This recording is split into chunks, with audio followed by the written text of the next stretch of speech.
Hey, it's Debbie Pask here, and I wanted to talk to you about a topic that I was discussing with one of my clients recently about her children. So she'll know who she is when she watches this. And I was talking to her about, she was asking me about ways to parent her children or how can she support and evolve them the best way that she can. And we got into a great discussion, and I wanted to share a little bit about that because a lot of people I work with have children, they're on a spiritual journey, there's all kinds of parenting information out there. I am not an expert on parenting, I don't have children myself, but I thought this was really interesting to share with you, especially if you are a spiritual or conscious-based person trying to take your little beings on a journey. So here goes. The first 2 points, I'm going to make 3 points. The first 2 points are pretty obvious, or at least they've been available for a while, but I wanted to just cover them off. The first one is the circle of security, or the hands of security. I saw this model in a psychotherapeutic sense when I was doing some training with a teacher of mine called Matt, and he discussed it like, and this is a commonly known psychotherapy tool, but let me just reiterate it. He talks about the circle of security, or the hands of security. And what it means is parents need to be bigger and stronger and wiser and kinder than their children. What does that mean? It means that they need to be guardians, and they need to be strong and big so that they actually are looking after them. But they need to be wise and kind, which means no judgment and more acceptance. So what happens is when kids, these are the hands that the parents hold them with. When they go out into the world and they're trying to be independent, then letting them have enough rope to feel like they can explore and be their own person as they evolve and move up ages is really important, so that they don't feel like the world is unsafe or anxious. Obviously not letting them do completely reckless things, but if you're more of that kind of helicopter parent where you're constantly worried, you're sort of reinforcing this story that the world's not safe, and the children become a little bit anxious. On the other hand is when they've gone out into the world, just say they have done something that's maybe not great or a little bit reckless or you don't approve of, when they come back to you, you need to be able to face them with acceptance, not judgment, because if you welcome them back and you have some sort of judgment, it doesn't mean you can't reinforce rules. That's the whole bigger and stronger. But to have judgment or not accept them when they come back can mean that the children they detach or they don't share as much. So that becomes an avoidance strategy. So to keep them really secure in the middle, you want to give them enough rope to go out in the world and be really amazing. But you want to be able to, when they do make a mistake or stuff up, you want to bring them back with loving arms and then assist them. So it leads me to my second point is you have to be you. They chose you for a reason.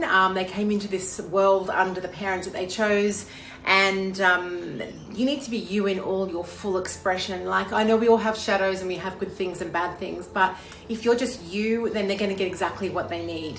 I would suggest that my difficulties with my father was part of the reason I'm a coach today. So you need to understand that, shadow and light, everything that's part of you needs to be expressed, and you just need to be you. The best kind of expression is to be you in your full capacity and allow your kids to evolve and learn from you. Even if you make mistakes, they're still learning from you. So that's really, really critical that you need to be you.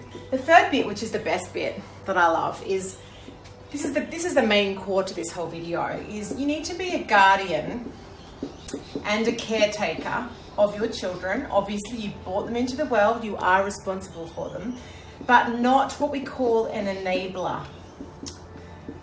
There's a fine line between being strong and caretaking and then allowing bad behavior. So, you can actually protect and support your children, but if you do it at the extent where their behavior is just allowed or exemplified, or you're not really helping them understand and unwind and rein in some of their dysfunction, then or addictions, then you become an enabler. So there's a fine line.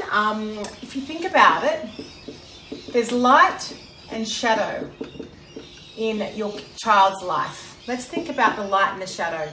The light is their natural gifts, their talents, what they're brilliant at, what they're natural at. And your job as a parent is to definitely get underneath that, to encourage it, to support it, to magnify it, to help them become the best. Not all round good at everything. No one's going to be all round good at everything, but to become the best that they can be in their natural talents, their natural flow, their natural spiritual gift. That's easy, and I think a lot of parents do that. Where the difficulty comes in is the shadow. When your child has dysfunction, or they struggle, or they have a challenge, whether they're bullied, or they don't make friends easily, or they're shy or empathic, or whether they're a little bit angry or agitated or frustrated, or whether they lie because of some sort of weird level of I'm not going to be accepted if I'm myself. The idea is we don't want to enable the shadow and just allow it. You don't want to feed it, like, oh, you poor thing if you're too empathic. You don't want to feed that shadow. But you don't want to kind of go the opposite and try and change them, or stop it, or stop the lesson, or cut it short, or curb behavior. What you kind of want to do, if you think about your spiritual journey, or thinking about what I do with people, is you want to unwind the shadow. It's called unwinding it. So how can you help your child unwind their shadow? And when they're really little, obviously that's trickier, but when they're starting to get into a rational mind or a rational brain, that is really quite young. They're pretty switched on. We need to help them unwind their shadow. And so what that means is you need to understand what the shadow is. You have to name it, you have to be clear on what it is. Because if you don't understand it, how are you ever going to kind of give them some support or frameworks to unwind it with them? I would suggest a couple of ways that you can really get to know your child's shadow is through their astrology chart. I do that a lot with people. And also their Enneagram type, which is a profiling type, which works with kids and adults. They're sorts of ways that you can start to identify more clearly what their shadows are. But when you know them, unwinding them is giving them perspective, giving them support, giving them advice, letting them make mistakes, and then help them reflect. Reflection is the most powerful form of meditation. I reflect on that and I make meaning of that. And you can help them make meaning. Why has that helped you? How has that evolved you or shaped you? And so I think the idea is you want to unwind their shadow. So to summarize this is get familiar on the circle of security. I'll put a link to that model underneath this clip. Be you at all costs. You be your amazing self. Obviously you have to work on your own shadow too. That's what parents should be doing throughout their lifetime, is working on their own dysfunction. And as you work through your own and evolve, your kids see that, and they can see that change is possible, that evolution is possible. So that's pretty cool. Just by watching you as a role model evolve, they're going to evolve and get clearer. But the final one is, be this guardian and caretaker role. Don't feed their shadow, don't judge it, don't try and block it or curb it, help them unwind it. And there's lots of ways to do that. I've mentioned a couple. If you want to know more, maybe get in touch. But unwinding their shadow is the biggest gift you can give a child. Hope that helps. As I said, I'm not a parenting expert, but I do know a lot about people and evolution and journeys. And every single person here has a shadow to overcome that helps them evolve in their lifetime in this journey. So thank you for listening.